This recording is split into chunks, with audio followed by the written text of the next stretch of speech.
Ada di dalam hadis Sahih Bukhari. Hadis dalam Sahih Bukhari riwayat daripada Imam Bukhari menukilkan di dalam sahihnya, Imam Abi Daud di dalam sunannya, Imam Muslim juga di dalam sahihnya. Berarti hadis ini hadis sahih. Kalau hadis sahih berarti hadis ini kuat. Hadis sahih itu hadis salihun lil ihtijaj, hadis yang salih yang bisa dijadikan sebagai hujjah, hujjah yang kuat untuk dijadikan argumen. Apa kata hadis Nabi SAW? Ada seorang perempuan namanya Ummu Mahjan. Ummu Mahjan namanya. Siapa Ummu Mahjan ini? Jariyatus sauda, perempuan berkulit hitam. Mengapa perempuan berkulit hitam itu? Perempuan berkulit hitam yang selalu membersihkan masjid Nabi. Jadi dia selalu menyapu di masjid Rasulullah. Perempuan berkulit hitam ni, kalau dengan bahasa kita sekarangnya marbot masjid lah, membuang debu, membuang kotoran-kotoran di masjid Nabi. Nah tu Ummu Mahjan, Jariyatus sauda. Suatu ketika Ummu Mahjan Jariyatus sauda ni tak ada nampak, Nabi bertanya, ni dalam satu riwayat hadis, aina Jariyatus sauda. Nabi tanya, mana perempuan yang berkulit hitam? Nah, itu riwayat dalam Sahih Bukhari. Aina Jariyatus sauda, mana perempuan yang berkulit hitam yang biasa menyapu masjid kita ini? Sudah 2 hari dia tak nampak. Dicari di mana dia tinggal, tak dapat oleh sahabat. Tak tahu di mana tempat tinggalnya. Kemudian setelah itu, besoknya Nabi suruh lagi sahabat, coba cari tahu di mana Jariyatus sauda ini. Apakah dia sakit? Apakah dia punya masalah? Apakah dia punya hajat? Coba cari di mana Jariyatus sauda ni.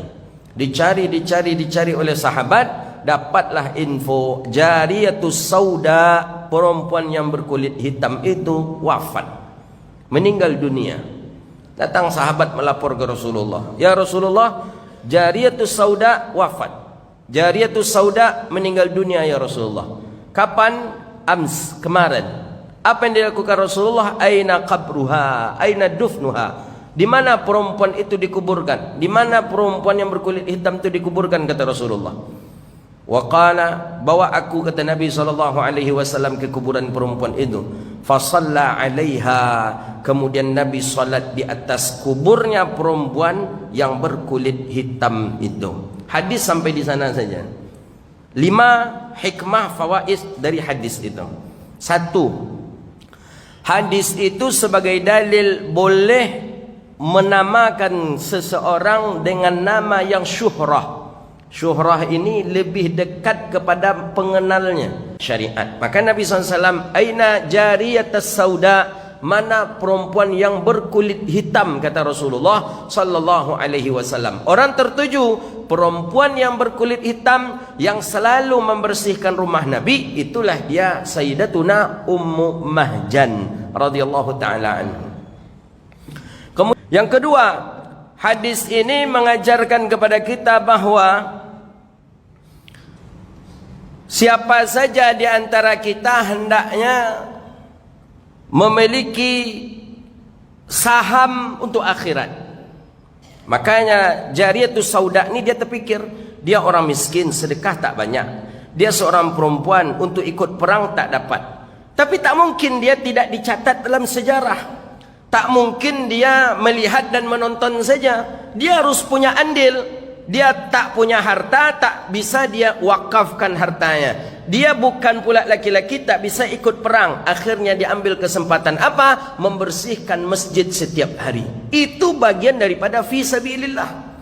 Maka oleh karena itu kita sebagai kaum muslimin harus punya andil dalam Islam. Jangan sekedar menonton saja, jangan sekedar melihat saja, harus punya andil kita. Mungkin kalau kita tak punya ilmu dibagikan ke orang, ada harta, dengan harta Oh, harta tak ada, ilmu tak ada, tenaga kita, waktu kita mesti kita berikan untuk Islam. Nah, Jariyatus Sauda ini mengajarkan kepada kita.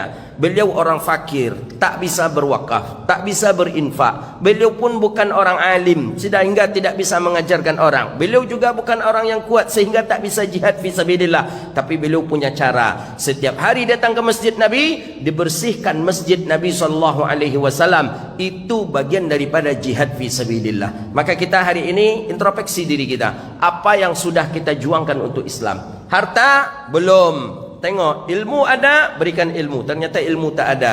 Jadi fikiran, karangan atau bagaimana, atau setidaknya waktu kita berikan untuk Islam. Waktu kita berikan. Maka oleh karena itu sebenarnya banyak peluang-peluang kita. Banyak peluang kita untuk bisa dapat andil untuk Islam itu. Ya mungkin dengan menolong orang, mungkin ya mungkin dengan membersihkan hammamnya, toiletnya kalau tak mampu juga, atau menyapu masjidnya. Ya kadang kita ni sebab cuek. Alah, do marbot dengan masjid membersihkan untuk apa pula wak satu lagi kata dia. Kadang padahal kita tak tahu peluang itu mesti harus kita dapatkan. Baik sehingga kita digelari dengan orang yang mujahid fi sabilillah. Hadis ini bahwa marbot atau yang membersihkan masjid itu ternyata bukanlah perkara yang hina. Menjadi orang yang membersihkan masjid bukan perkara hina. Menjadi gharim masjid bukanlah perkara yang hina. Buktinya Jariyatus Sauda dianggap mulia dalam mata syariat. Kenapa? Rasulullah langsung yang salati, yang ikut salat di kuburnya. Bahkan ketika Nabi tak dapat mensolati jenazahnya, Nabi cari tahu di mana kuburnya dan Nabi solat di atas kuburnya. Itu menandakan bahawa Jariyatus Sauda ini, Ummu Mahjan ini adalah orang yang penting dalam Islam. Sehingga Nabi pun ikut mensolati jenazahnya walaupun di atas kubur. Jarang-jarang Rasulullah mensolati orang di atas kubur. Biasanya Nabi ikut solat jenazah. Kalau Nabi tak ikut solat jenazah, ya tidak apa-apa. Tapi dengan Ummu Mahjan, perempuan yang berkulit hitam ini, Nabi cari kuburannya, kemudian Nabi solat di atasnya. Itu menunjukkan bahawa pekerjaan yang ia lakukan sehari-hari sebagai marbot masjid, pekerjaannya sehari-hari membersihkan masjid, itu pekerjaan mulia, bukan pekerjaan yang hina. Maka oleh karena itu, pandanglah dengan pandangan mulia, pandanglah dengan pandangan yang penuh takzim terhadap orang-orang yang bersukarela, orang-orang yang meluangkan waktunya untuk membersihkan rumah Allah Subhanahu wa taala. Jadi kadang kita orang ni membersihkan rumah Allah, membersihkan masjid, tapi sayang untuk kehidupannya tak terbantu. Jangankan untuk dengan gajinya, jangankan untuk menjadi orang kaya, gajinya pun tidak UMR kena bagai.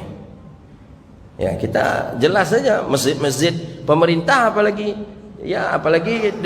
cuman dicantolkan ke beberapa biro, tidak memuliakan kita jadinya. Padahal Nabi memuliakan orang yang membersihkan masjid Jariyatus Sauda. Saking mulianya Nabi salatkan jenazah Jariyatus Sauda di atas kubur. Karena itu pandanglah dengan pandangan mulia, pandanglah dengan pandangan yang penuh takzim terhadap orang-orang yang bersukarela, orang-orang yang meluangkan waktunya untuk membersihkan rumah Allah Subhanahu wa taala. Jadi kadang kita orang ni membersihkan rumah Allah, membersihkan masjid, tapi sayang untuk kehidupannya tak terbantu. Jangankan untuk dengan gajinya, jangankan untuk menjadi orang kaya, gajinya pun tidak UMR kena bagai.